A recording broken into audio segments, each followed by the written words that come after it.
that we in this day and age focus too much on love as like romantic love. Mm-hmm.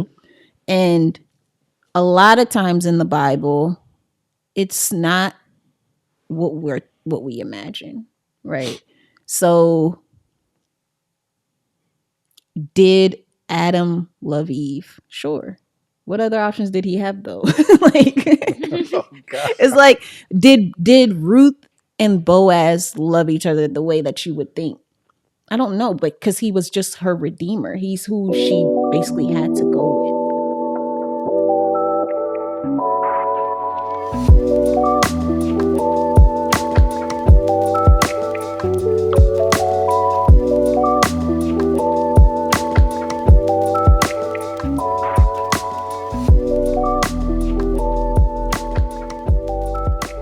What is going on, XYZers, XYZ Nation? Generational Scriptures back at you. Mm-hmm. Gen X, Gen Y, Gen Z. You know how we do. This is our recap episode. Yes. We get to go back through what we've done in season 2. Yes. Looking at Ruth and then Jonah. Or Jonah and then Ruth. Or Ruth only and Jonah only. We'll see how all this works out. It depends on how much talking we do. Exactly.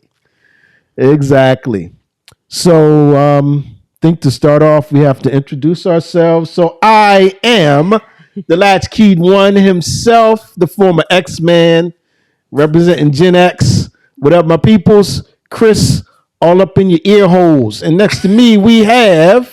I am Maya, the resident millennial. And I am Jasmine, your microwaver, and together we are Generational Scriptures. I need some sound effects. I wanted to give you, because I usually do like yay or something like that after you, but you went too quick. All right. Next time I had to slow it. Actually, I'm Jasmine, your microwaver. Yay! And together we are Generational Scriptures. You like that? And I was like, yeah, and you was like, we are, and I was like, all right, so that's gonna be my thing from now on. I like that. All right, cool. My little Ice Cube reference there.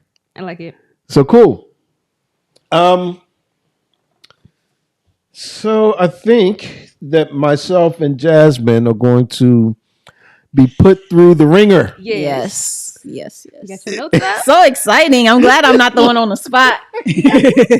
I look at Moyo. She's got the big Cheshire cat grin like, it's not me, it's you all. Yes. And you all are going to be tested. So first up, we've got questions on Ruth. Yes. So what we're going to do is we're going to write our letters down because of multiple choice. Yes. On our little iPads, and we'll turn them around and we'll see what we got right or wrong. Yeah. I mean, I do have a hard job, though. I got to read all this.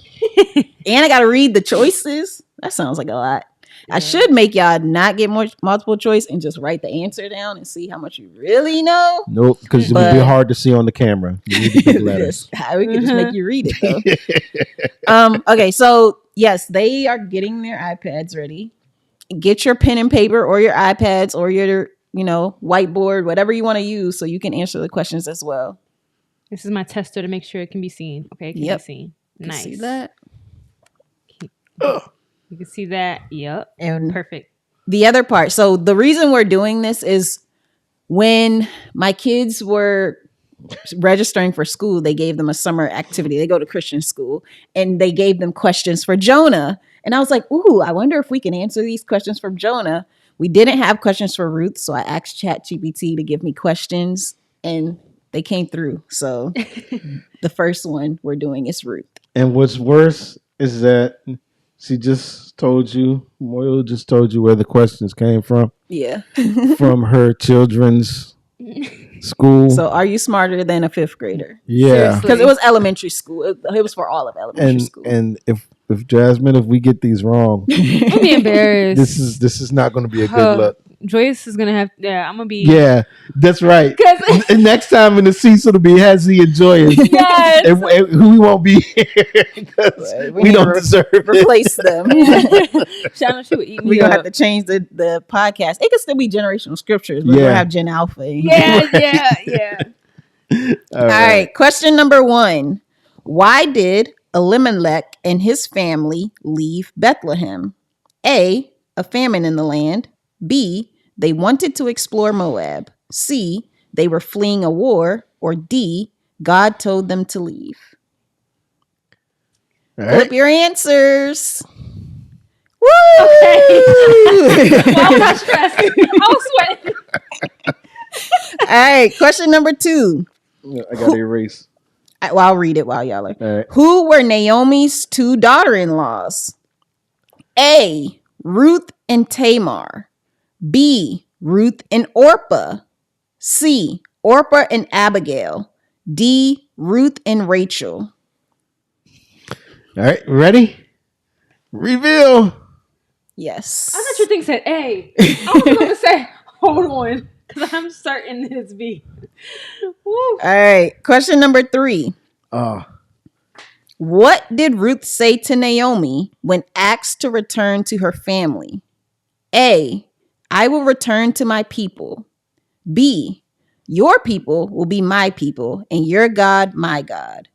C, I will think about it. D, I cannot leave my family behind. Okay, I'm ready.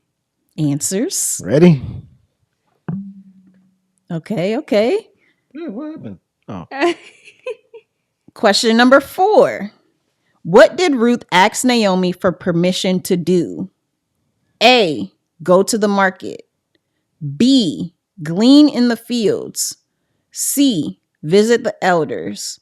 D, return to Moab. We talked about this too, didn't we? did. Stressed out. Okay. You ready? Yeah. All right. Flip them. Okay. All right, next question. What did Boaz say when he heard about Ruth? A, she was a hard worker. B, that she was loyal to Naomi. C, that she was wealthy. D, that she was from Moab. Is it just me? Or 2 of these can be right? ChatGPT gave an answer, but I believe there could be multiple answers. Okay. But I'm assuming that they are going based off of just one thing. Yep. This is what Boaz said about Ruth? Mm-hmm. Yep. What did Boaz say when he heard about Ruth? Okay, I'm ready. You ready? Flip them. All right, we got. Hold on. So wait, what's the answer though? The answer is B, that she was loyal to Naomi. Yeah. So I think your answers, you're thinking about hard worker because the guy told him. Yeah. But that wasn't Boaz. That wasn't. And then right. the other part, D, that she was from Moab. The guy, the one watching the land, did say that, but it wasn't Boaz. Oh my god. It's okay. It's only 1 point. It's only 1 point. I wanted to be in the lead. All right. Question number 6. What did Boaz instruct his workers to do for Ruth? A, leave extra grain for her to gather. B, tell her to stop gleaning. C, charge her for the grain. D, ignore her. You ready? Yeah. Flip them. Okay. Okay, good. All right. Question number 7. Where did Naomi tell Ruth to go and meet Boaz? Ooh. A, at the city gate. B, at the threshing floor. C, in the fields. D, in the marketplace. Okay. You ready? Yeah. Oh yes. Because I said I know this one, but Okay. What did Ruth do at the threshing floor? Oh, jeez. A, took Boaz's place. B, gleaned grain. C, lay at Boaz's feet. D, asked for more food. I mean, mine All right, actually you ready? thick. Yeah. All right. C, yes, that is Yes. correct. All right, number 9. How many questions do we have? Let me just make sure. I think it's 15. Okay. Oh, jeez. Number 9. How did Boaz respond to Ruth's request for protection? A, he ignored her. B, he promised to redeem her if possible. C, he asked her to leave immediately. D, he told her to return to Moab. Okay, I'm ready. Ready? Yeah. Flip them. Yes. Correct. Number 10. What did Boaz do to officially redeem Ruth and Naomi's land? A, he paid the price in private. B, he offered a sacrifice. C, he made the transaction in front of the elders.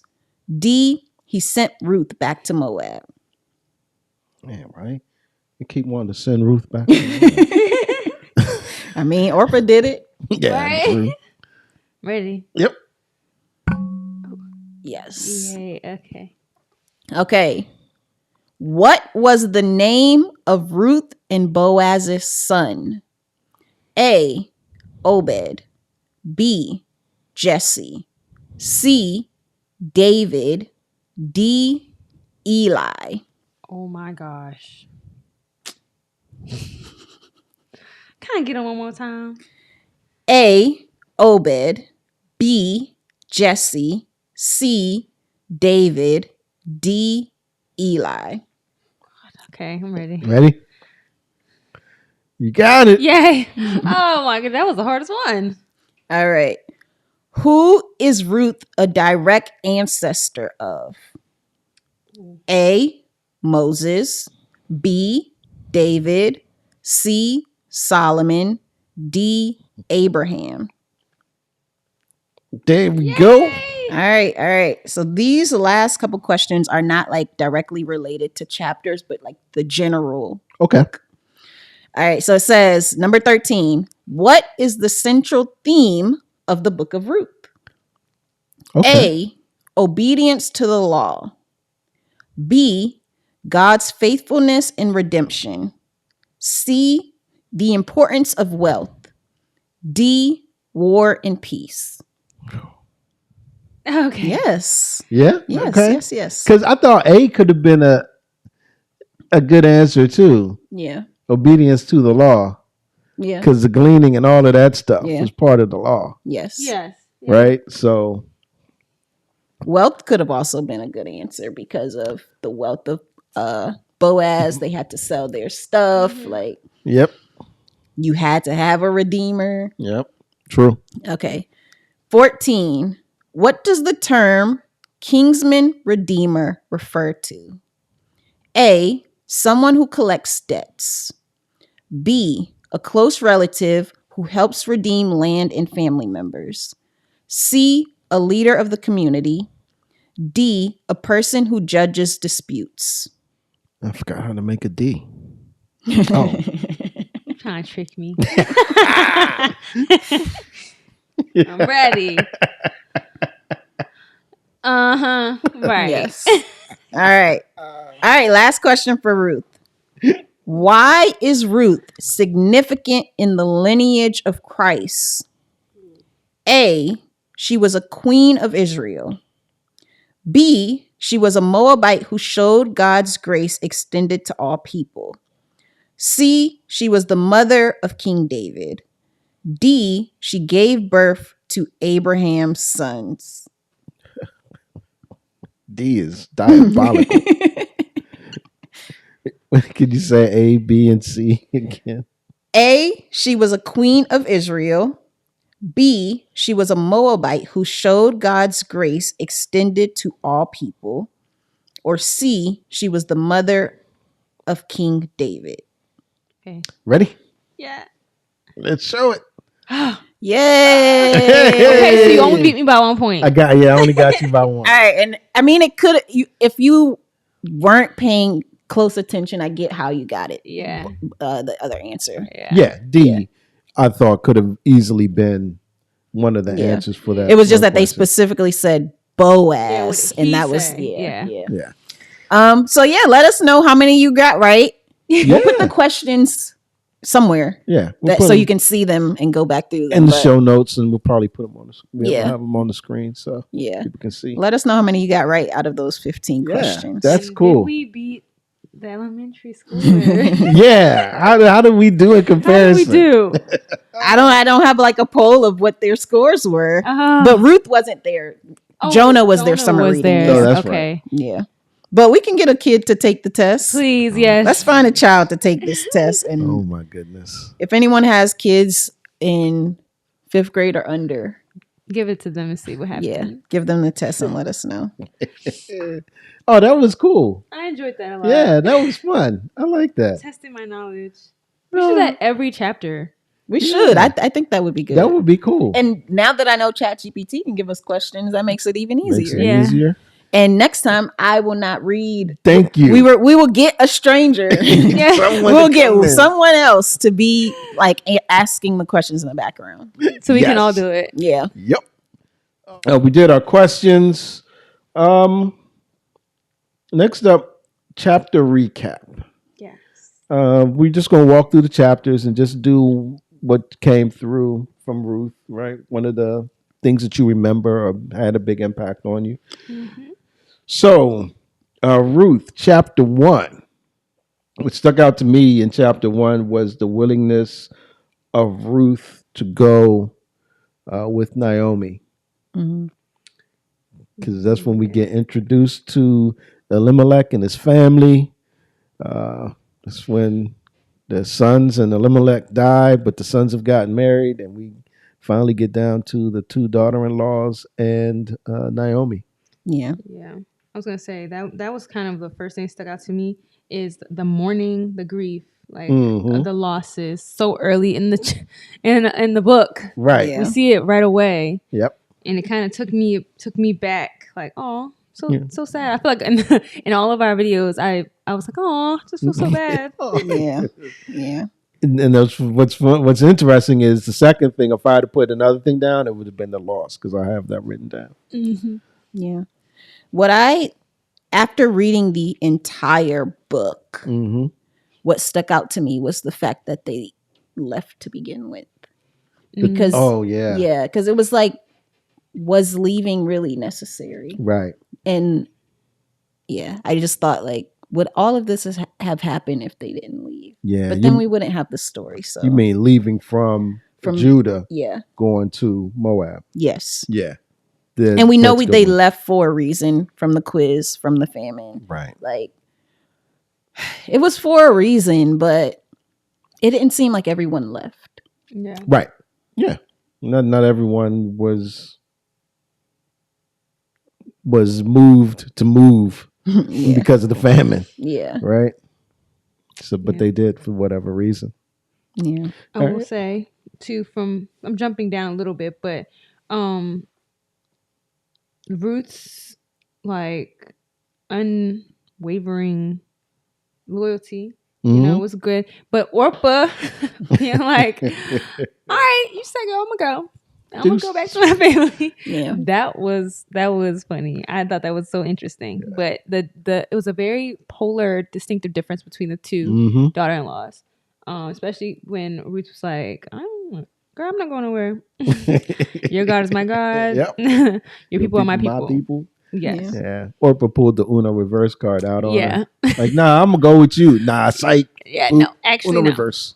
I'm out. But it wasn't like, because it makes it sound kind of like you just threw her away, but it was still it was thought out. It was like, Yeah. is this the best decision for me? Yeah. And I think in that chapter we talk about it wasn't wrong for her to do. It made perfect sense. Yeah. Like her decision made perfect sense. But obviously Ruth had something else there that was keeping her. Ideally, she should want to follow the Lord. Mhm. But I'm not holding it against her that she was like, nah, I'm just going to go home. Yeah. Right? And I also would imagine that for Orpah, this is the same God who kind of put y'all in this situation. in her eyes, right? You see a woman, she comes to this town with her husband and her kids. She serves this God who then kind of turns her back. According to Naomi, God has dealt bitterly with me. Is that the kind of God I want right now? Or can I go home and just chill?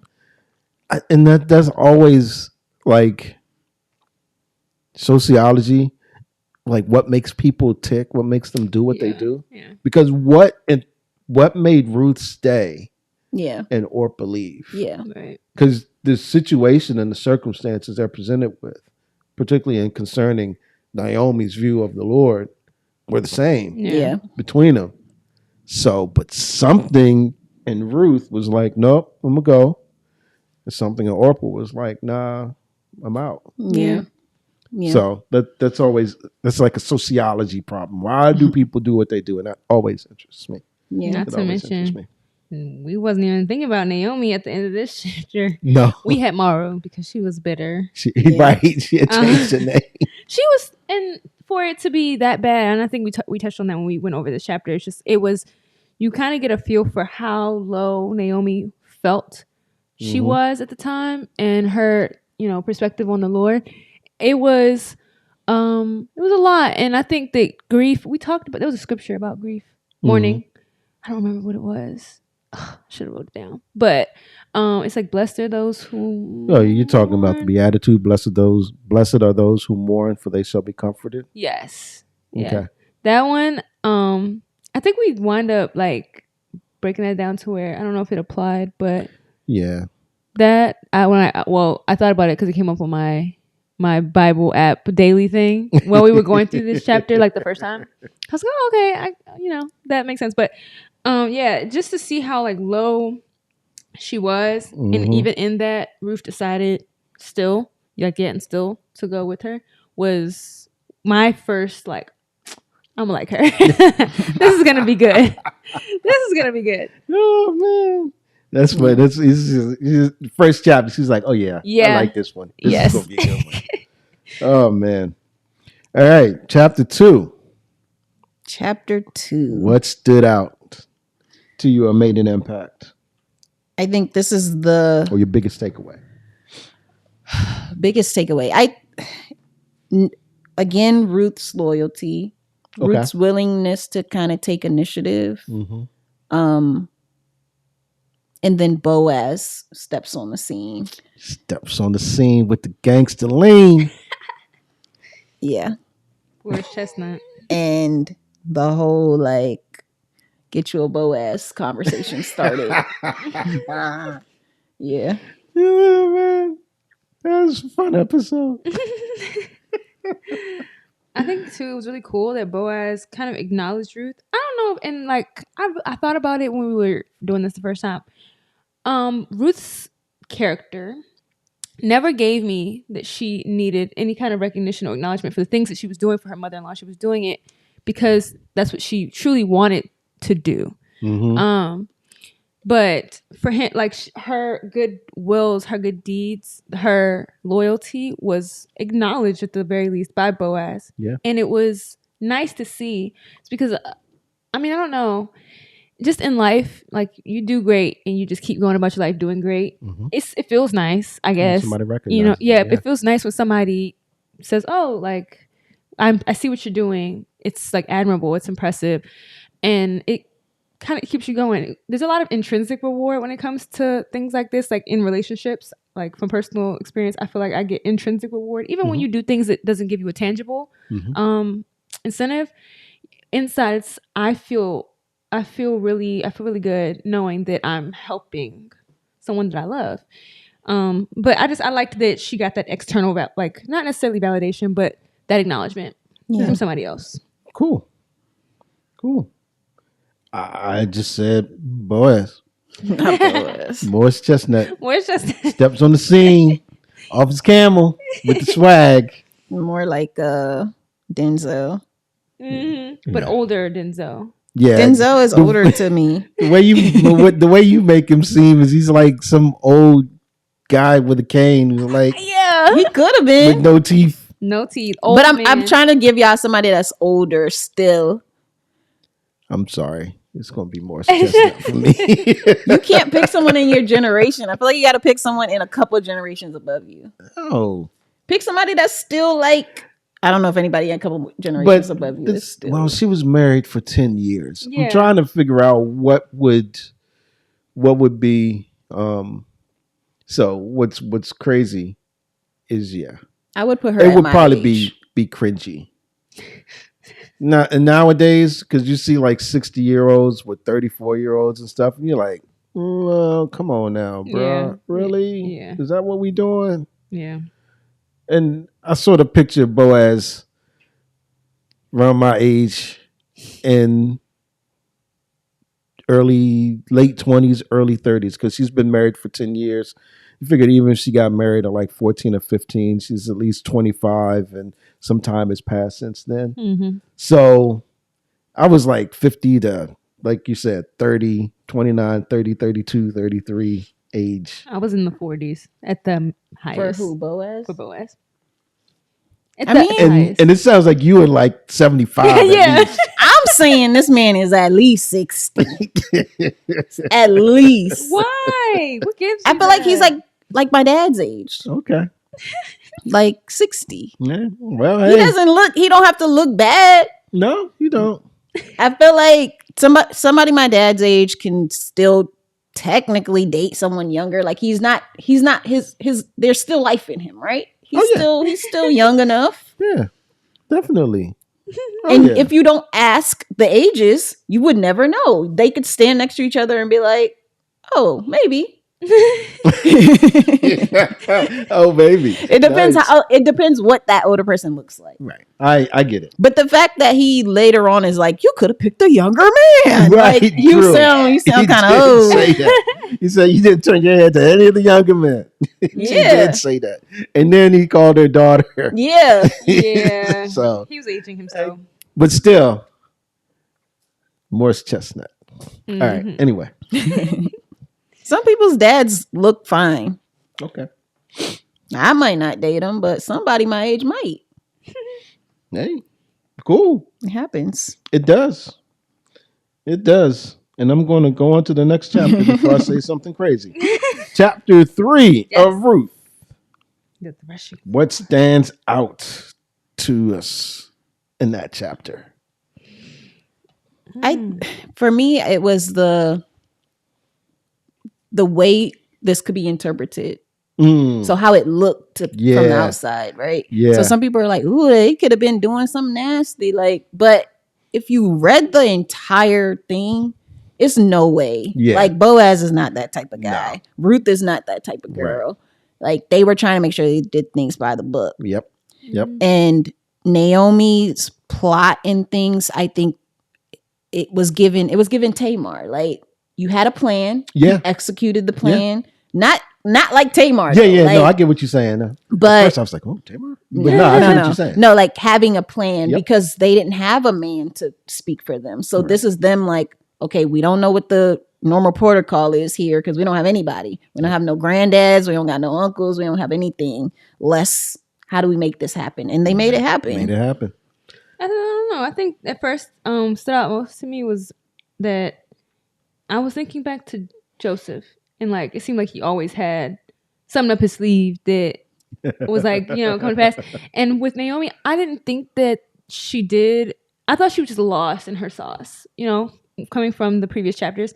But then watching this unfold gave me perspective that, okay, you were thinking ahead, but like, why didn't we get this information, the information that she had?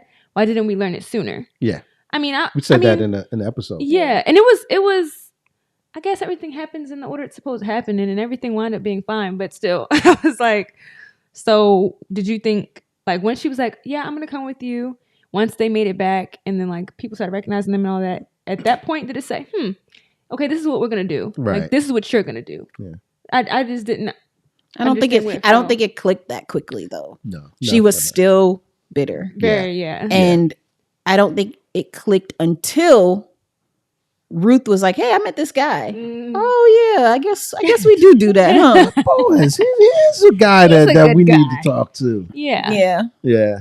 That's I wild. feel the same way. She was still in her feels Yeah. until she saw some light. Yeah. I put down the forthrightness of Ruth Hmm. because Naomi set her up to it, but Naomi gave her certain things to do and let him say, and she was like, nah. Basically, like in the questions, you gonna protect me or what? Yeah. What we doing here? Well, yeah, you gonna protect me or nah? Because we can make this work or we cannot make it work. Mm-hmm. So That's a good that point. stuck out to me. Yeah. That stuck out to me. All right. Chapter 4.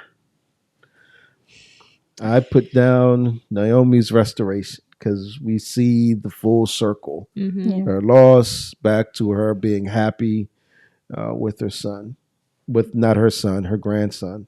Who she claimed as her own. She did claim as her own, right? So that's what I put down for that. Yeah, I think full circle is a really good way to describe it because it felt like a bow on an already really good story. Yep. And especially because I felt like it didn't feel like a stories that pull you along. You're like, oh my god, what's gonna happen next? It didn't really feel like that because I think that things were starting to align the way that they were supposed to, and like in their favor. So I didn't really have like a concern that it wasn't gonna wind up being everything was gonna wind up working out, but it made me feel really gushy inside when they got married and they had their son. Aww. I mean, it did kind of. I mean, always learning about how the customs are back in that time, like. I claim your son as my son was kind of different for me, but I think we saw that other way around though with Joseph and Jacob. Joseph's son. Jacob took Joseph's son Yeah. as his own. Yeah. So like that, it just was like coming back, but that was interesting to see that again, but from a woman's perspective. So and then like at the end, seeing the genealogy of David, I don't really know the lineage. I don't know the family tree. But it was good to know that they're a part of it. So I'm like, this story is very important. Yes. It's short, but it's critical in the grand scheme. Yep. Yeah. That was cool. Yep. Yeah. Cool. I don't know You if I got spoke already, did I? No. Oh. It's different because we don't always like talk like that. Like sometimes we just anyways. What stuck out to me?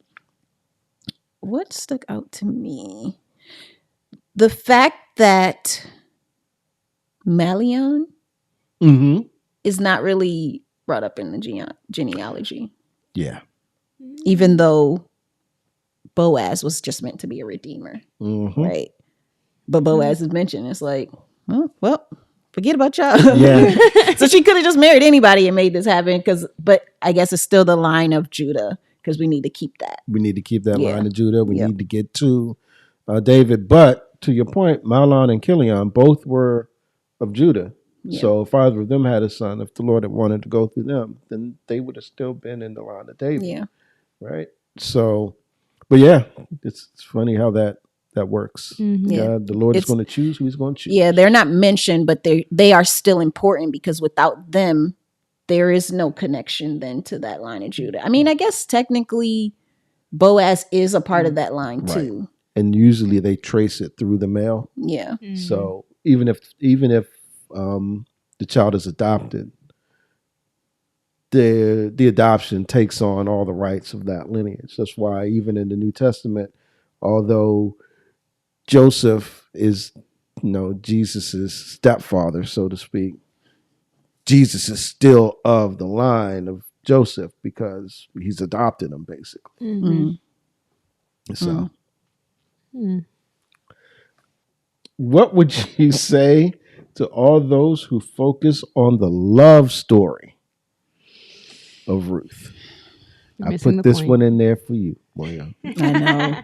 I think that we, in this day and age, focus too much on love as like romantic love.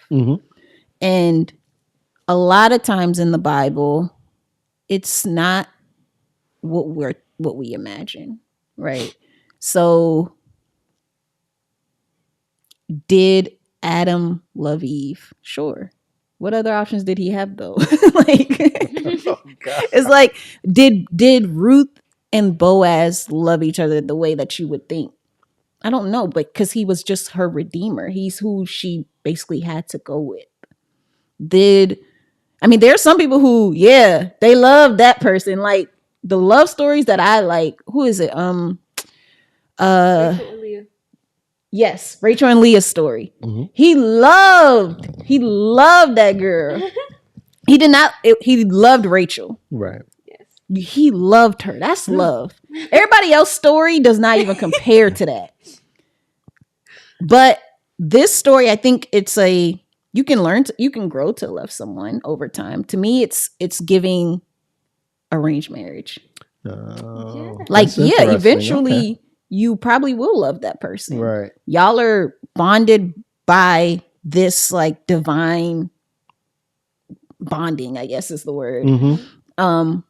But it's not the love that we think of. And I think it's also important though, because it makes me think about, do you have a soulmate? Okay. And that whole thing, like you can make it work with anybody if you really want to. Like there's some things, and I don't even think you have to be that compatible. If you really want to just be with somebody and your core beliefs, because at the end of the day, Ruth has shown that she trusts God. Mm-hmm. She is taking her refuge in God. And Boaz is like, that's admirable to him that she has done that. You left all of your people for that. Right. So that's a good foundation for them. So yeah, they probably lived a great life. And it could be a beautiful love story, but it's not I courted you, we went on dates, we went out, and then I proposed to you. It's not that. So the threshing floor meant nothing. First of all, at the threshing floor, this man said, I will do it if I can. Yeah. It wasn't like, yeah, girl, I will do anything for you. Like, I don't care who's in the way. It's me and you. That's not what he said. He said, I gotta ask first. Hold on a minute. Relax. Okay. I'm not the first in line for this arranged marriage. Like, I don't want no ifs. Yeah. I want you to want you to choose me. That's love stories in this day and age, is being chosen, which is not always great because sometimes people will be in mess. Like when you watch reality TV and they fighting over some guy, I'm like, what's wrong with y'all? Yeah, are you okay? Are you all right? Yeah. Oh man. So those are good points. Those are good points. It's okay to have. I mean, I think arranged marriages work sometimes. Yeah. A lot of times, actually, I feel like their success rate is higher than love, quote unquote, if you're not watching love marriages. So what should be the focus then? The focus should be. Oh, you want to answer? I've been talking a lot. I'm trying to think. I was thinking about it because I think that the focus for me, I don't think I ever really focused on the love story at all. Even when we analyzed it the first time. I think it was how consistent Ruth's faith was. Mm-hmm. And how she was able to keep going after telling you, losing my husband after 10 years might take me out. Yeah. So that's just one of many. Like that was like the catalyst, would have been the catalyst for me to just be like, I'm giving up. Naomi, I might have been as bitter as Naomi, but even in that, she was able to like have the strength to keep going. She was helping her mother-in-law for all of that time, and they were able to be redeemed based on like her hard work, like her dedication, her loyalty, her trust in God, and that was very admirable to me. That was the focus for me. Now their love story, but I thought the same thing as you. I compared it to Bridgerton, if you guys have seen Bridgerton. And like how you marry who makes sense. You marry what makes sense. And that was a lot of marriages during that period because I married, the King of France because then France couldn't attack me type stuff, right? Exactly. Yeah. It has to make sense in the grand scheme. I didn't ever think that they had love for real. It was just not even convenience. Makes sense. This makes sense. We need this so that we can like better our lives from where we are right now. So this is what we're going to do. Yeah. And in the questions we kind of answered, like God's faithfulness and redemption is one theme. And then the other one is the fact that even though she wasn't an Israelite, she still found favor and grace, right? So it's and this goes into Jonah when we start comparing Jonah to Ruth. Mm-hmm. The story is the same. God's grace and mercy is extending to everybody. Like it's not just about y'all. Yep. It's about everybody. Yep. And Ruth is the outsider. Is the outsider here. Yeah. Mm-hmm. And the whole book is named after her. Yep. The book's named Ruth. Yeah. Nah, I agree. I think that sometimes we put too much emphasis on the love story. Mm-hmm. And everybody's heard to go get you a Boaz. I don't want no Boaz. Right? And I used to want a Boaz. I did. I mean, I don't know. I think because of Boaz is the way that he's introduced as a worthy man. I know when we looked at the word, it talked about someone who had means and could sort of take care of himself, but he's also proven him to be someone who is a stand-up guy. Yeah. I mean, to his detriment, right? He didn't say I don't care who's in the way, homie. It's not homie. Yeah. It wouldn't be homie, but I don't care who's in the way, girl.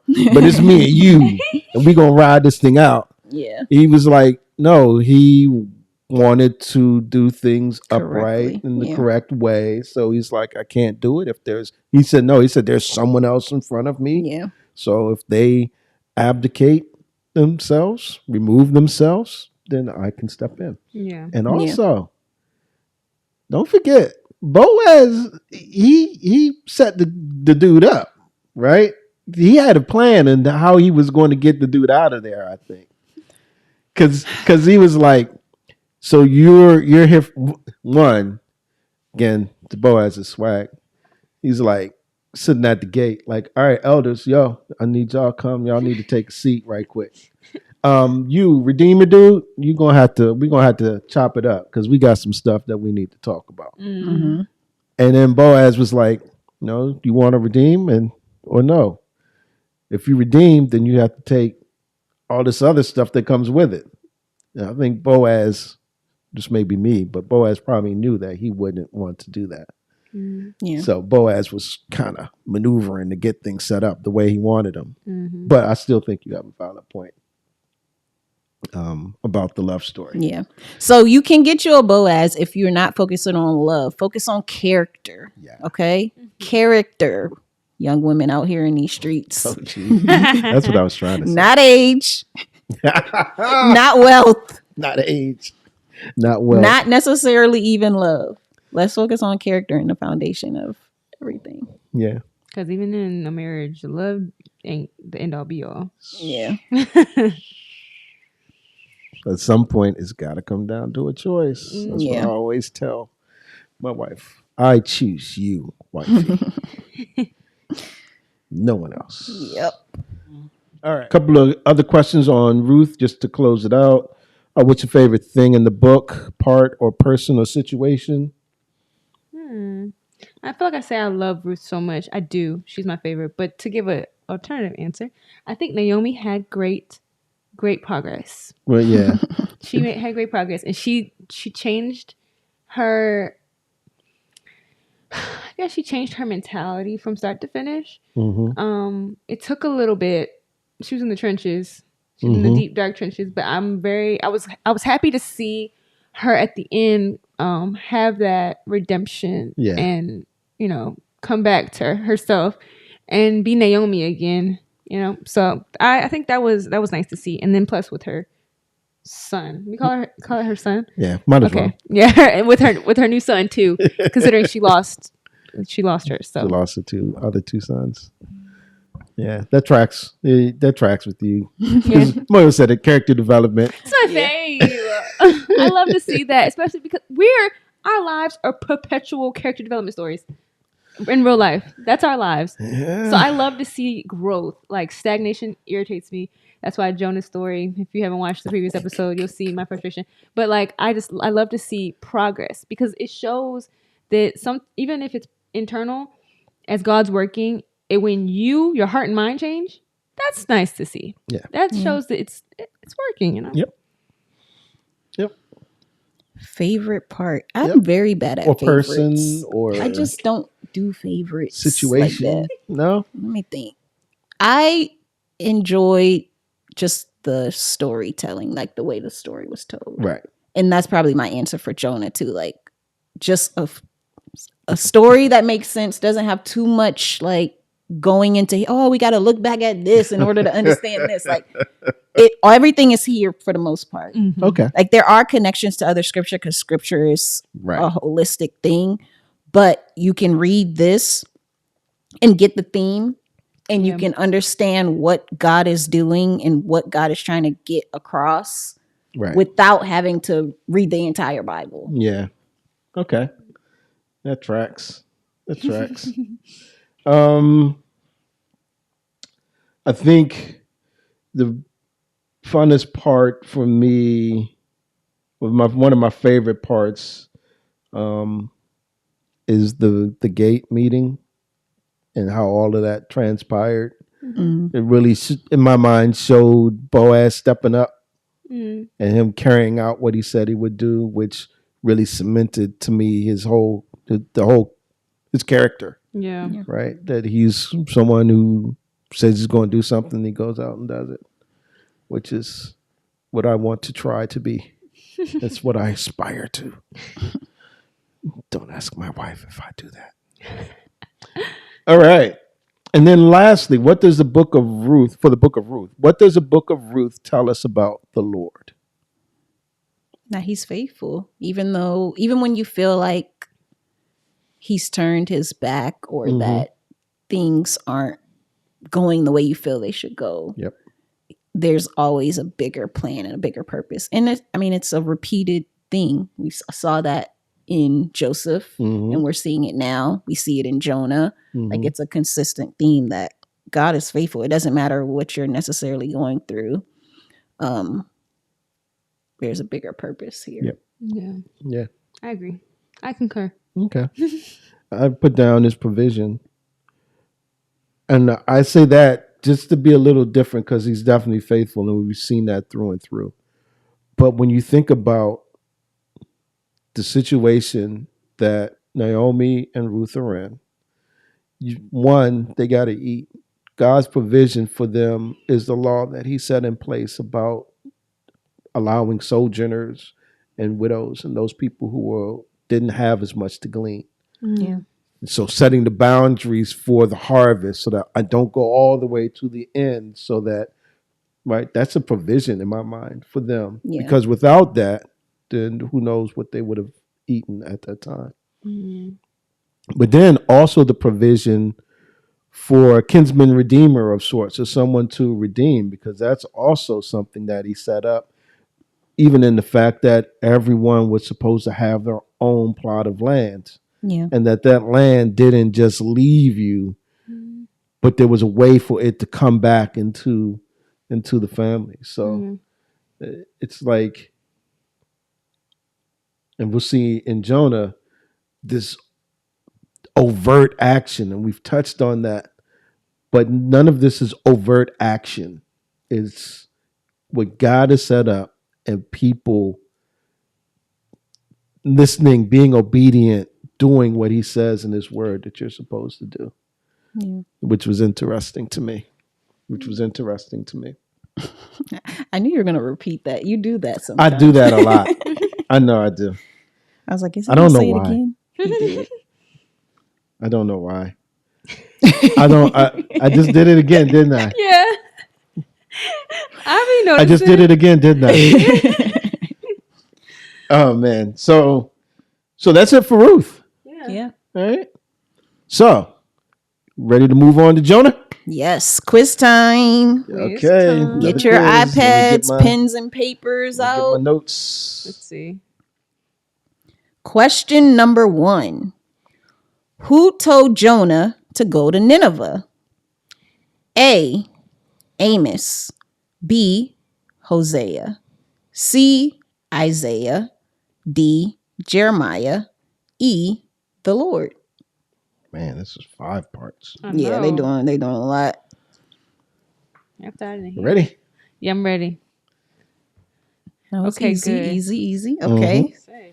Where did Jonah intend to flee? A. Gaza. B. Joppa. C. Rome, D, Tarshish, E, Tarsus.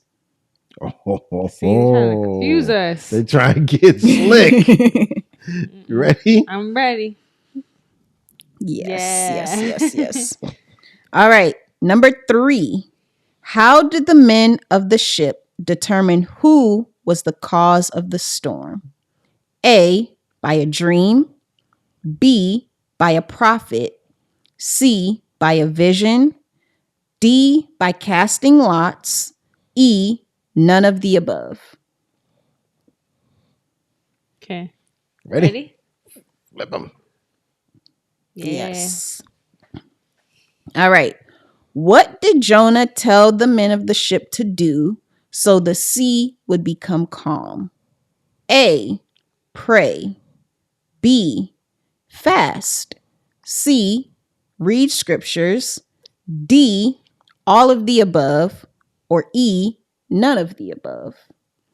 Oh, wow. Okay. I know this was a kid's one.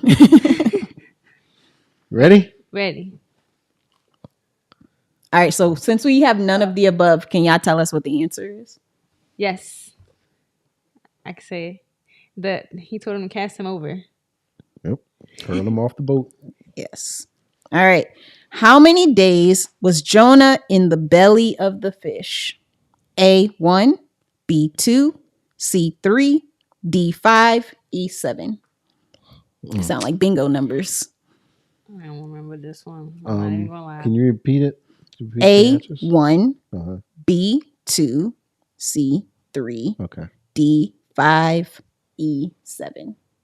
Think about the Bible in general. I was about to say, yeah. I'm ready. Are you? Ready? Yeah. All right. Okay. Never mind. And the reason I said think about the Bible in general is because of Jesus. 3 days. Yep. I was thinking 7 because 7 is everything when in the Bible. I feel like I hear it all the time. Oh my gosh. Yep. Okay. All right. What did Jonah do in the fish's belly? A, pray. B, quote scriptures. C, think. D, worry. E, none of the above.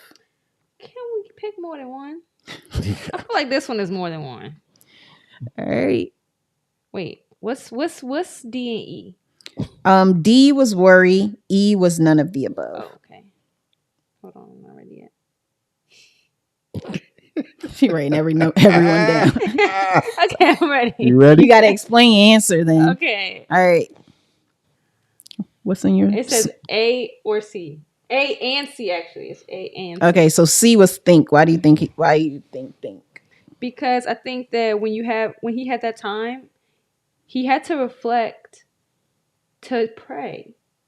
I don't know if I feel like it was like let me just pray. Let me sit here and pray because this fish just swallowed me up and I want to get out of here. I think he's like, okay, next steps. We know Jonah, and Jonah he wants to die, obviously. His whole thing is throw me over, Lord, I'm hot, kill me. Like, you know? So I was like, he had to have been like being self-absorbed in those moments and thinking about it, and then decided my best way out is probably to pray. So that's my justification. Okay. I mean, you could also give an argument for worry too, because he talked about the things were wrapped around my neck and this, but all of that was in his prayer though. Yep. All right, number 7. What did Jonah say he would pay? A, offerings. B, tithes. C, vows. D, all of the above. E, none of the above. I'm like, when did he pay? Yeah. Okay, yeah. I have offerings, tithes, vows, all of the above, none of the above. And I'm going to have to pull it up too because where'd it go?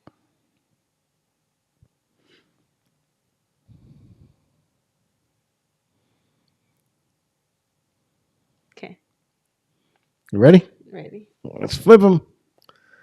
All right, we said Okay. the same thing. Y'all Yeah. both said E. And I said, because I didn't get the answers. Oops. Hold on, go back. I actually said C. And I will Vows? read I'll read if I can pull it up. What is happening? I'm clicking all the wrong buttons. All right. Jonah. So Old this was Testament. when he wanted to go to Tarsus and he went to them to buy his way on the ship? No. So what I thought is Jonah chapter 2, verse 9. It says, "But I, with the voice of thanksgiving, will sacrifice to you, and what I have vowed, I will pay." That's what I thought. So that's why I said vow. His vows. What he had vowed, he will pay. Okay. And what's the question again? What did Jonah say he would pay? And he specifically said, "What I have vowed, I will pay." Okay. Okay. All right. See, now would a child understand that? I don't know. But I explained that way to my kids. So. Okay, number 8. What did the fish do with Jonah? A, bit him. B, made him seasick. C, spit him in the water close to land. D, spit him up in the water close to the boat. E, vomited him up upon the dry. Ready? This one I might have a different answer. Ready. We'll see. Yep. Y'all both said E. Yep. And again, because they didn't give me answers. I said C. Number 9. What did Jonah do the second time the Lord told him to go to Nineveh? A, he obeyed. B, he pretended he didn't hear. C, he pretended he was sick. D, he tried to flee again. E, none of the above. I don't think I heard what I wanted to hear. All right, ready? Yeah. Flip it. Wait. You What said did I say? E? What was A? Said E. A was he obeyed. Oh, So, that's what I get for not asking. All right, you got that one. Yay. We're equal now. okay, number 10. What did Jonah cry out to Nineveh? A, put on sackcloth. B, repent. C, sanctify a fast. D, yet 40 days and Nineveh shall be overthrown. E, none of the above. Ready. Yes. Number 11. How did the people of Nineveh respond to Jonah's message? A, they believed God. B, they proclaimed a fast. C, they put on sackcloth. D, all of the above. E, none of the above. Okay. Ready? Ready. Yes. Number 12. How did the king of Nineveh respond to Jonah's message? A, he laughed. B, he ignored Jonah. C, he told his people to turn from their evil ways. D, he wept. E, none of the above. You ready? Yep. Yeah. There we go. Yep. Number 13. What did God do when he saw their works? A, he laughed. B, he ignored them. C, he repented. D, he wept. E, none of the above. And it says repented because I thought it was a different word, but that's the word they used. Okay. You ready? Ready. Yeah. All right. So what's the answer though? He relented. Yeah. Relented. He Yes. relented. Trick questions. I was like, wait a second. Did they do that on purpose? I know. I didn't know either because I'm like, am I confused? All right. Number He ain't gotta 14. repent. How did Jonah react to the repentance of Nineveh? A, he called of, I think they're trying to say, hold on. It says he called of a feast. I think they were trying to say he called a feast. Right. B, he got angry. C, he got ready to baptize them. D, he rejoiced. E, none of the above. Can you read A, B, and I'm not going to guess this time. A, I need to hear them. He called a fast. B, he got angry. C, he got ready to baptize them. D, he rejoiced. E, none of the above. All right. Ready. Ready? Yeah. B. All right. 15. What did Jonah know were the qualities of God? A, gracious. B, merciful. C, slow to anger. D, of great kindness. E, all of the above. You ready? Oh, you still thinking? I think I got it. All right. Just flip it.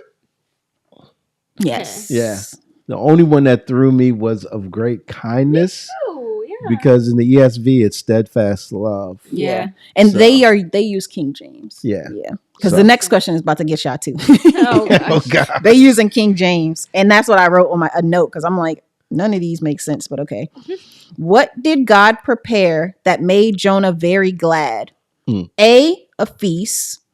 B, a gourd. It's Gourd. Gourd. Yeah. Gourd. C, a house. D, a tent. E, warm clothing. I have no idea. Can we get the options one more time? A was a feast. B, what'd you say? A Gourd. gourd. B, a gourd. C, a house. D, a tent. E, warm clothing. Okay. All right. Flip it. Yes. There you go.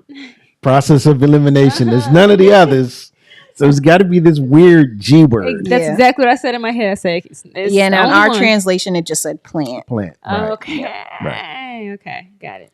What did God use to destroy what he had prepared for Jonah in the above? Mm-hmm. In the above question, okay? Okay.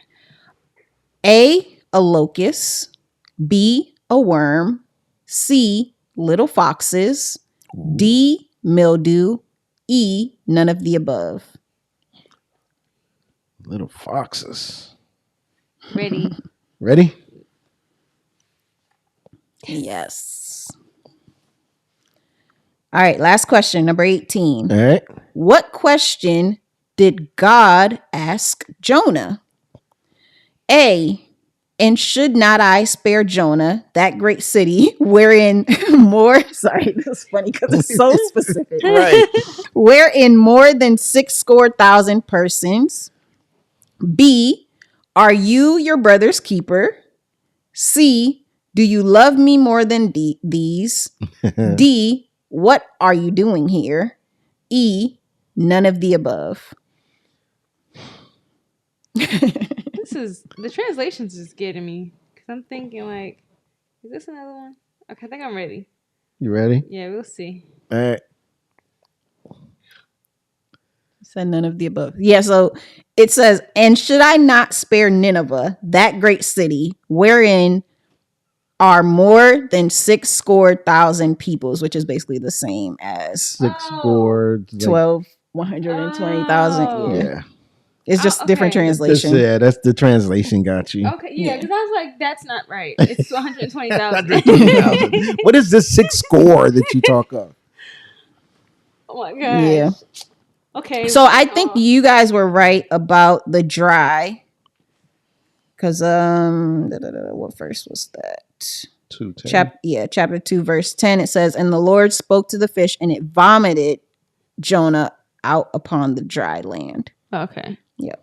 So it's vomited, not spit, and it's dry land, not, I think they said Not close to land or something like that. near the boat or in the water by or anything like that. Yeah. Yeah.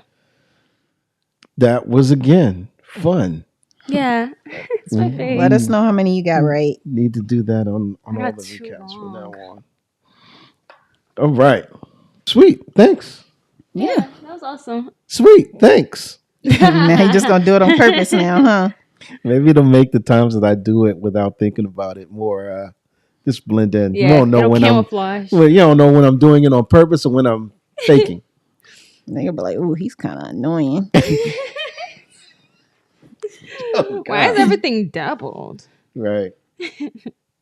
All right. So let's go back through chapter recap for Jonah. Mm-hmm. So if we went through 4 chapters, chapter 1, what's the biggest takeaway from that chapter? You can't run from God. Yeah. Like, where you think you're going? Boom. You know so much about God, but you don't know you can't run. But you can't. Right. Isn't that crazy? I don't understand you, bro. I had the same thing. I said, fleeing from God. You know what it made me think of? I don't know how many people out there, or if you guys have watched Charmed. That was a long time ago when I watched it. Very, very, very old show. But there was a scene in one of the episodes where somebody fell down a rabbit hole, and it was they were running. They were this big, and then there was people over top of them talking. And like no matter how much they would run, it's like they were running in place because they wouldn't go anywhere. They were following them everywhere. It's like God, omnipresent. You can't hide. You can't run. There's nowhere that you can go where he's not going to see you. So that was like, what is it, like an oxymoron? That didn't really make sense to me. Right. It was different because I don't think I've heard. I don't know a whole lot of stories in the Bible, but I hadn't heard of like I'm running from the Lord, because literally running from the Lord. Where are you gonna go? I mean, it's the same as hiding.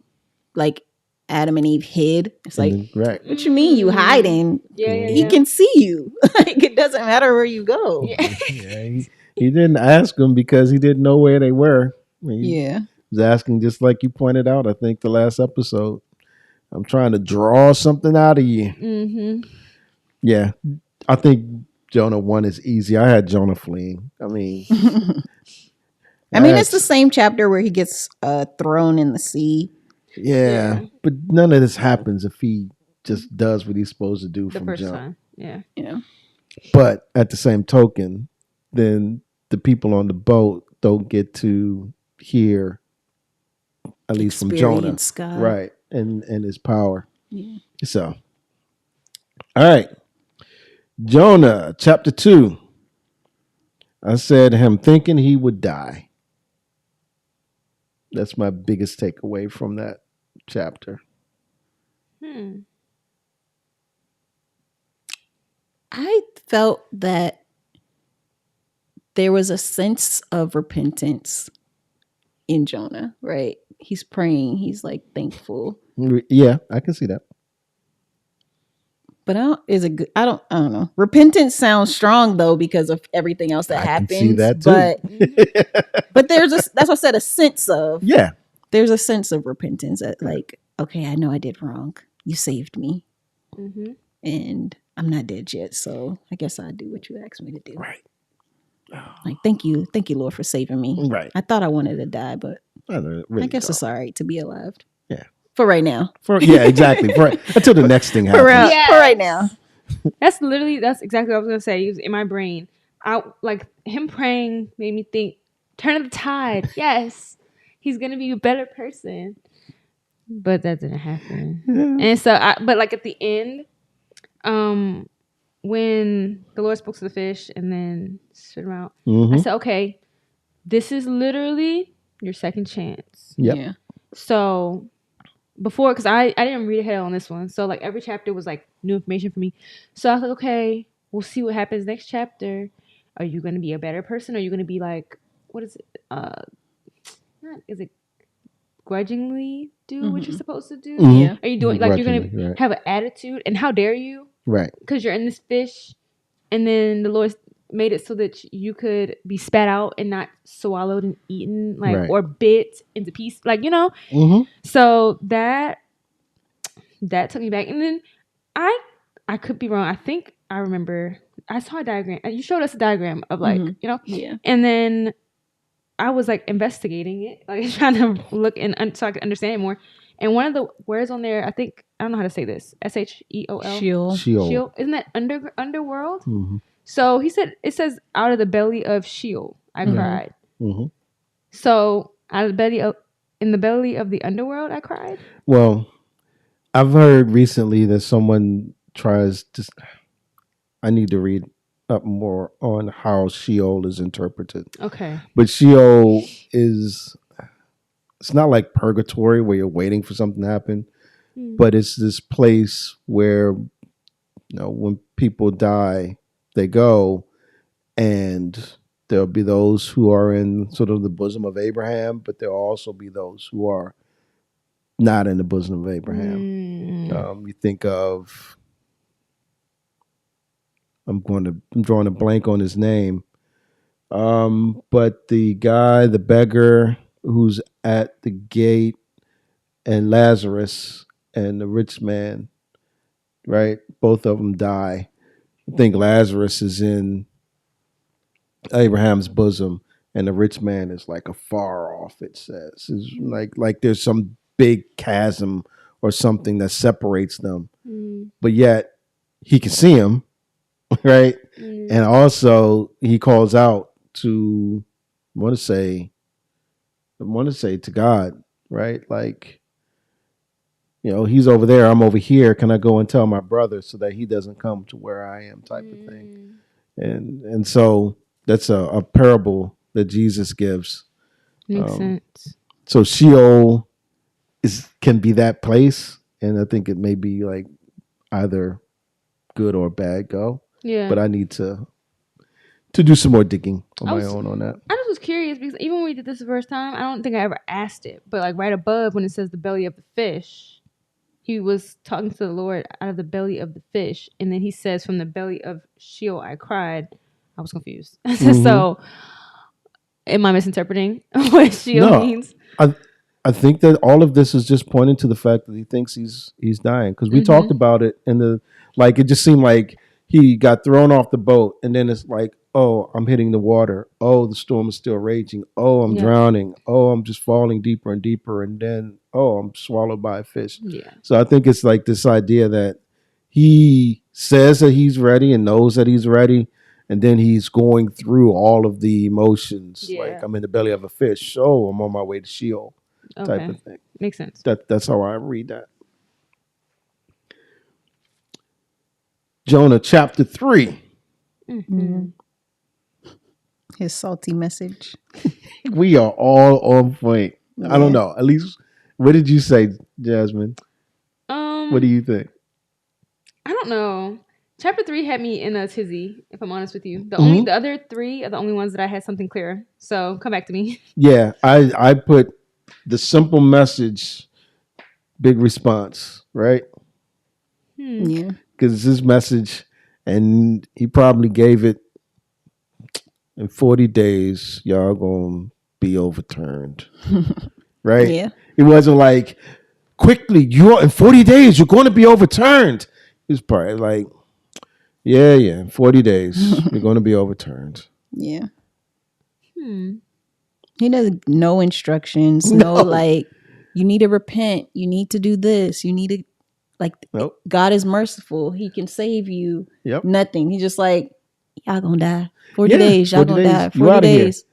And true is the message that the Lord gave him. But that's where I think when we talked about him being on the sidelines, even if that's all the message that the Lord gave you, right, you could still be helping out in terms of their repentance, in terms of their turning, if you wanted to, somehow. Even if you didn't say another word, you could have done something. Yeah. See, and I think this one was hard for me because when you guys, like, we talked about it, and I've been trying to, like, use that as my background for this, but I don't know if I got that initially, like, impression that it was like, okay, you guys are gonna die if you don't, like, if you don't do this, this is gonna happen. Do with that what you will. I don't feel like I got that initially. So, and like, I couldn't put my finger on, other than just understanding who he has been up until now, that's his attitude, So I was like, is it really, is that really what he, like, his, what is it, his demeanor with Right. this. Yeah. I don't know, and I couldn't narrow it down and put my finger on it in this chapter. I think in that episode, though, we talked about, because I think I brought up the word and how it could mean two different things. Like in 40 days, something has to change is what I talked about. Whether you're destroyed or you repent, like it could possibly be taken different ways. And that's why they were like, oh, maybe we can do something about this. And they actually repented instead of just taking the message as what it was. So yeah, in 40 days, y'all are going to be destroyed, or in 40 days, this city's going to be changed. Yeah. But were you talking about Jonah's delivery of the message? Yeah. And how he, like, his attitude. I know, like, we know he is not a fan of the Ninevites at all. And we know they were terrible people. Like, they did a lot of evil. But in the way that once he, and I guess it stems back from the fact that I thought that after he prayed that he was a little bit repentant. That's what I was getting ready to say. Because I was like, I thought that it was like, okay, I'm going to be obedient this time. You know, at first. Then after chapter 4, which we'll get to, I was like, no. Yeah. He didn't really mean it like that. But in this moment, like when we read through this, I was having a hard time with that. Yeah, I can see that. Because I think if you are listening and reading through the prayer, and just like you said, this sense of repentance, okay, maybe he's got some vim and vigor. Yeah. But when you read the last chapter, it's like, no. You're like, no. Not even a little Not bit. even a bit. Right. So I think that's, for me, I don't know if you felt the same way, Moya, but for me, the totality of what happened sort of informs me as to how he's carrying out this. Yeah, for sure. I get it more now. Right. But upon first reading, I had a hard time like gathering my impression of what was happening. I'm telling you, after we recorded even chapter 3, I was like, I'm a little bit lost. But I think that, he showed himself fully. He showed himself all the whole entire book. But last chapter, it pulled it full circle. Yeah. I mean, he didn't change, I don't think. No.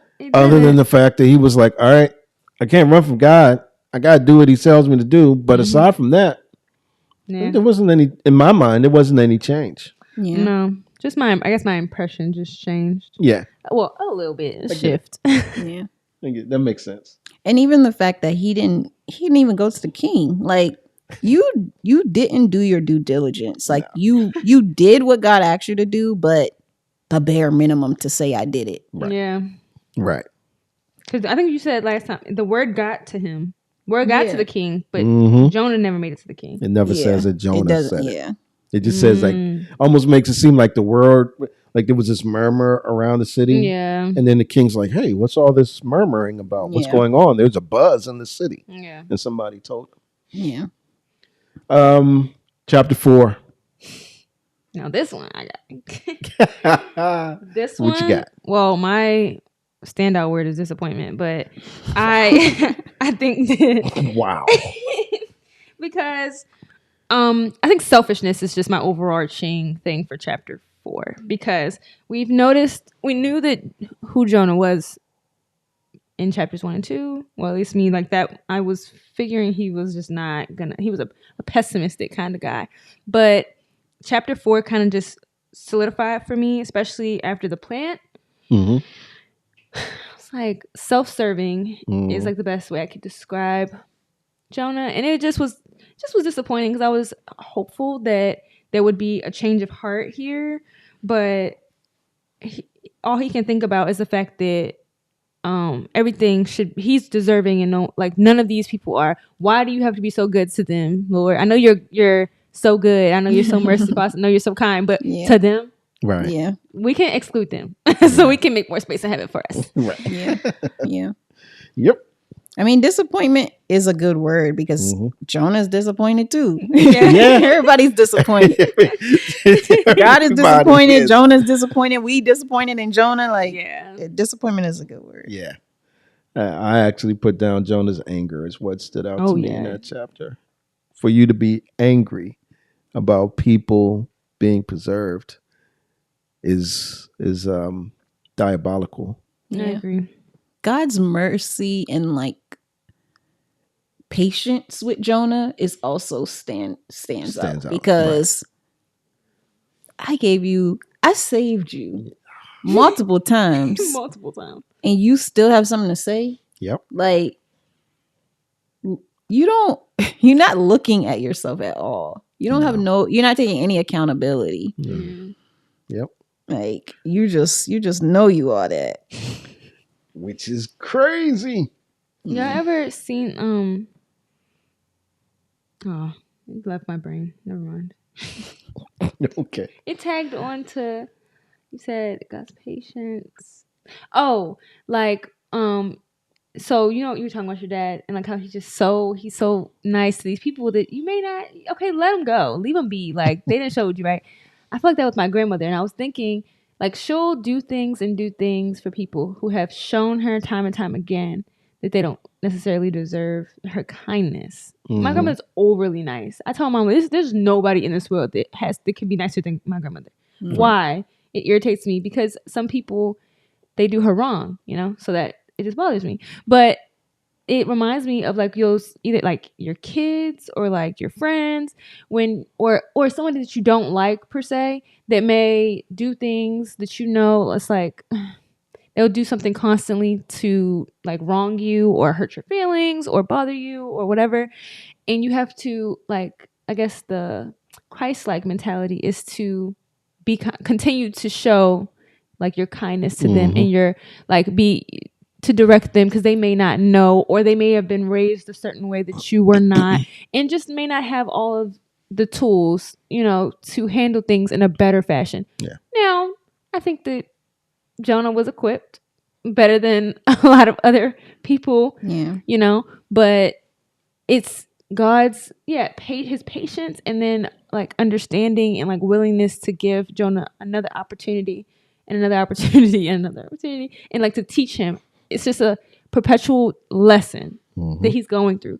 Do I think he's learning his lesson? Not so much. But the goal is to be an example for what is right. God is the example, but he's also showing him with the Ninevites, like this is what's right to do.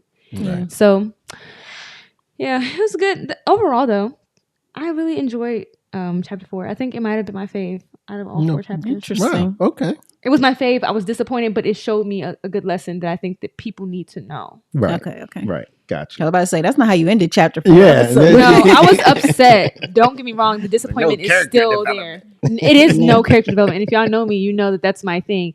But for people out there who like I think this is a story that everybody needs to read. It's something you hear in Bible school as a kid. Like I heard this when I was in 5th grade Bible study school, like on Sundays, Sunday school. But I didn't read it after that. As an adult reading it, it hits different. So I recommend that people read it. Cool. Sweet. So, does Jonah have a character flaw? What is it? And how do we avoid it? So, one, what's your... I'm pretty sure we'll probably be in concert on this, harmonious about this. What's Jonah's character flaw? He's selfish. Selfish? He doesn't care about people. Sort of selfish? Yeah. I've been selfish as well. I think that. So, but how do we avoid that, though? How do we avoid it? Because it's easy to be that way. It's easy. And I think in postmodern times now, this era, being that way is almost the expectation rather than being, a different way. Yeah. So how do we, in this milieu, I think I used that word correctly, in this climate, during these times, avoid being selfish? I couldn't even tell you. I think I'm pretty good at being selfish, unfortunately. I thought you were going to say the opposite. No. He's like, no, I'm selfish. No, Hey, I am. it is what it is. I think I'm in that era of life, but I think that sometimes the obvious answer is to like put other people first. Think about other people before you think about yourself, or think about the fact that think about how God thinks about you and other people. Yeah. And that's just bottom line. Like that's what you should be doing anyway. When it comes to someone told me one time that I was selfish, and I was like, you know what?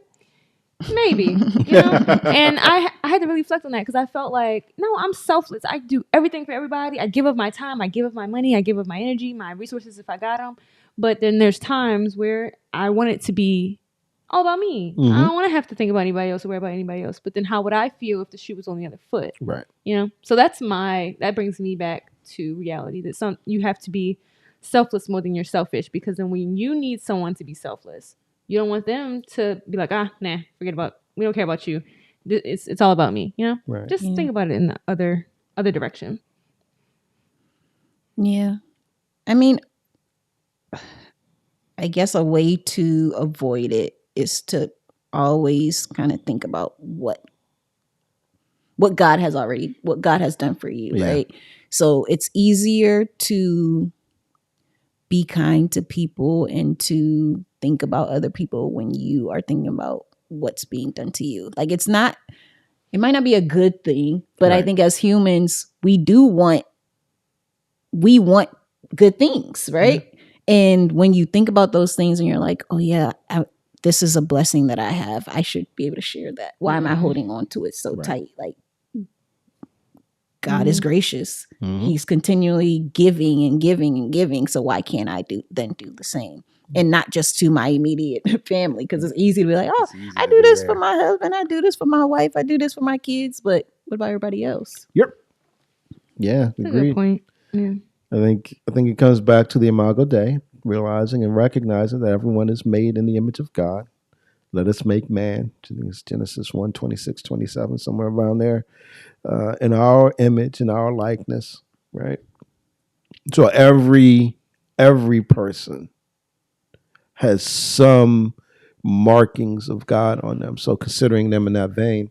And then when it comes to believers, right, just go back and read through all the one another's. Yeah. How we're supposed to esteem one another. How we're supposed to show one another nothing but love, right? That type of stuff.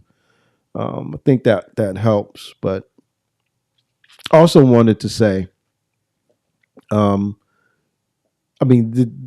do need to find balance, right? Because in my mind, there's nothing wrong with taking time out for self, and cutting my devices off, and I need to recharge. I need to, right?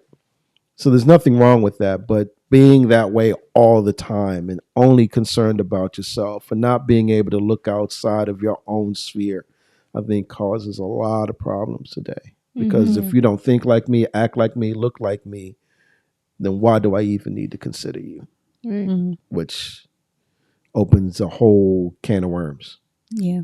Yeah, my grandmother would always tell me, if your hand, like you have a huge hand and you keep it like this, nothing can come in or out. Yep. So when you're selfish and you don't want to help others, you don't want to give of anything of yourself for anybody else, realize that you're also all those blessings that you want, all those things that you want, you desire, are just bouncing off your hand. Like nothing's able to get in here. So I think that's also something to remember. Like it also helps you to help others and to be good to other people. Helping, and it also, it's like it builds character. It's my favorite thing. It's just something to keep in mind, especially like I think the younger generation needs to know that specifically, because I see it a lot in us. So, and only I feel like it needs to come from someone my age to correct our generation. Maybe just something for y'all to think about. Being off is all generations, not just yours. Oh, is it? It's across everybody. It's across everybody. All right. If you had to pick a favorite thing or part or person or situation, or maybe not favorite in this book, a memorable thing, something that you will take with you from this book, what would it be? Let me see. I think when he said in chapter 4, when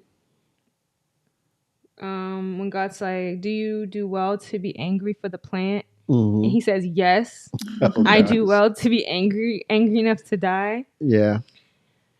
I said, well, for me, I said, oh, he still doesn't get it. Nope. Huh. That's unfortunate, but I've seen that, not in those words, but that play out in real life, where it's like your son or like my friend or my sibling or my cousin or whatever who just doesn't understand that what they're doing is like you just don't understand that what you're doing is not right. Yeah. That stood out to me because I think that, like I said, even on social media too, I see this a lot. Just this premise, this concept, play out a lot in today's time, and I think it's important for us to reflect on what we think we deserve. Okay. So yeah, that was my most memorable. Okay. Yeah. Everybody goes around thinking they're good, right? Yeah. Mm-hmm. Yeah. Mine was Jonah's prayer. He ends it with salvation belongs to the Lord. Ooh, good one. And then forgets. Yeah. Right. Completely Isn't forgets that about crazy? that. Yeah. Like salvation belongs to the Lord, but you can't give it to them. Yeah, like to think then that God being merciful to these people is evil. You didn't like, why'd you even say it? It's true. It is true. But you don't understand what that means. Right. You have salvation belongs to the Lord as long as it's for Israel. Yeah. Is what it comes across. Like that's as, literally right? the last thing this man said. He got spit out. And he just forgot it. Yeah. Yep. That's a big one. For me, I said the response of people to what God was doing. The response of the sailors and the captain. Yeah. And the response of the Ninevites to God's actions and his word. That stuck out big to me because regardless of how Jonah delivered his message to the Ninevites, they were still moved. Right? I still struggle when it says they believed God. Right? I'm not sure if you would come back and say they were saved. But at least in that moment, they believed him to a point where I need to make a change. Yeah. And then the sailors the same way. The storm comes, the storm stops. And in that moment, we're going to honor the Lord. Yeah. So that's one of the biggest things to me. What does the Book of Jonah tell us about the Lord? That's about salvation belongs to him. The salvation belongs to He picks and God? chooses who and how and what and where. Yep. Like all the things. Yep. Exactly. Yeah. I think too that he's, like I said, I think I said in the last episode that he's a God of everybody. Mm-hmm. Yeah, he's a God for all, and that statement. There's a lot of like misinterpretations of the Bible and people who use it for their own, to push their own agendas and whatnot. But what I think is very important for people, like everybody, to know is that God is a God for all people. All. Yeah. It's not a God of this race of people or this like class of people. God is a God for all people, and it doesn't matter what you think. It doesn't matter how you feel, because remember, you can't be upset that God is merciful or he relents and doesn't spews wrath all over these people for their wrongdoings. And I think this is very important in today's climate. I'm not even gonna get into that, but if y'all know, you know. Yep.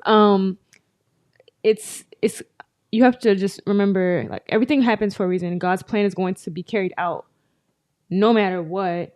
But remember that he had mercy on you.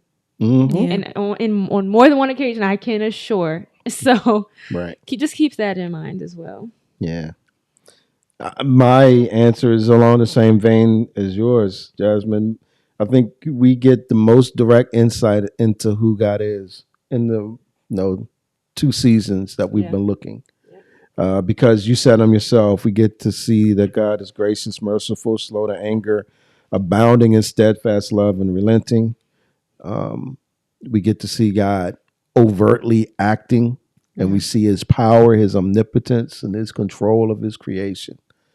And then, just like you said, I'll piggyback on it. It's to his chosen people, and it's to the people of Nineveh in the big scheme. Yep. Yep. Any last words on the season? You know, I know we picked these two books mainly because they were both 4 chapters, right? Like no real other rhyme or reason.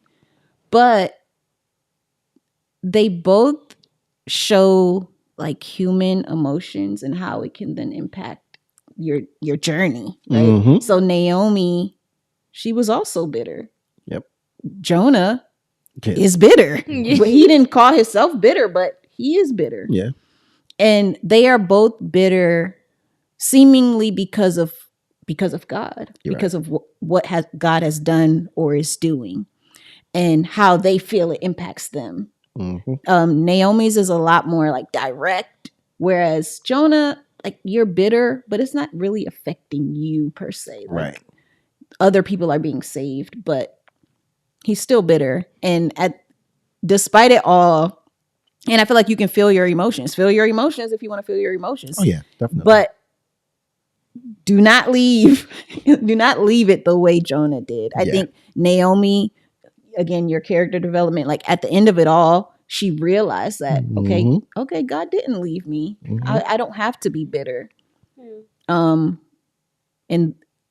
she didn't know that, all these things would happen in the future, and that they would be of the line of Jesus and all those things. But she took this child and she was happy. Yeah. And the people even told her, like, this girl that you brought, even if you didn't want to bring her, whether you wanted to bring her or not, she is better to you than 10 sons. Like, there's so much more than what we can see, like right here and right now. Like, there's a bigger picture. Yeah.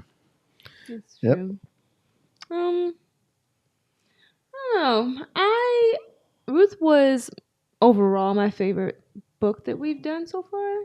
I enjoyed seeing I enjoyed seeing Naomi's growth. I enjoyed seeing Ruth's faith. And I think I'm selectively faith. I have faith selectively. So like it's hard sometimes to maintain consistency when certain things are going on in your life. But to see her continue to hold steady to her faith, and then things were working out in her favor. Like, things started off pretty bad, but the progress was like amazing to me. I really enjoyed seeing that. And I would, as a starter, I think I would even say that these two books, because they were so direct and straightforward, would be good for starters, for people who are getting into their Bible reading. I didn't feel confused really by the depiction of what we needed to understand. There were certain parts that were a little touch and go for me because I was trying to pull it all together. But in general, like you said, everything is here that you need to know in those books. And I enjoyed that. I feel like I'm learning a whole lot as we go through these seasons. Cool. And Jonah and Ruth together, I think that they complemented each other very well, even though they were a little bit different. Yeah. So I'm glad that we decided to put them together. Yeah. Like you all, when we first talked about doing these two books, I was like, oh man, they're going to be so different. It'll be something really interesting to talk about at the end. But as we were going through them, I found more similarities than I did differences. Exactly. Right? Just like you talked about the bitterness of a person who sort of feels cast off either because of circumstances or just because of their own selfishness. But in both, you see God moving silently for provision, and you see God moving overtly to sort of redeem isn't the right word, but to provide mercy. Right. So in both of these books, it's interesting to look at them in isolation, but when you look at them together, you see ultimately God moving. And I think that's what we should see in all the books, because when you open Genesis and you look at the first couple of words in there, it says, in the beginning, God created. So right there, it tells you this book is a book about God. Yeah. Right. So, and again, just to put it out there, we understand that redemption only comes through Jesus, and that belief in Jesus comes through believing he is who he said he was, and believing that he died for your sins, he was buried, and was raised again on the third day. Yeah. All right. So with that, I think that Season closes 2. out season 2. Man, Gosh. I'm excited. Crazy. This is, I think, I was really excited for the season to release. Yeah. As of this taping, there are a couple of episodes out there, and I'm excited. I like seeing them again because I'm like, oh man, we got some really good chemistry. They were really doing this. And I do all sort of silly stuff that makes y'all laugh. So hopefully other people are laughing too. I'm sure. Yeah. And hopefully they're learning and Yeah. growing because you all throw out some really good insights, and I sort of chip in a little bit A here lot and of there. it. But yeah, so that's season 2 with generational scriptures. Stay tuned for season 3. Yeah. And again, thanks for tuning in. Do all the likes, subscribe, follow us on Instagram, YouTube. Leave your comments. We like to see that. Yeah, definitely. Yeah. Oh, yeah, we'd like to see comments. Yeah. And we respond to all the comments that we've gotten. Too. Yeah, we have. So, all right. So with that said, for Generational Scriptures, for myself, Chris, for Miss Moyo and Miss Jasmine, we are out of here. We'll see y'all next time in season 3. Deuces. Bye.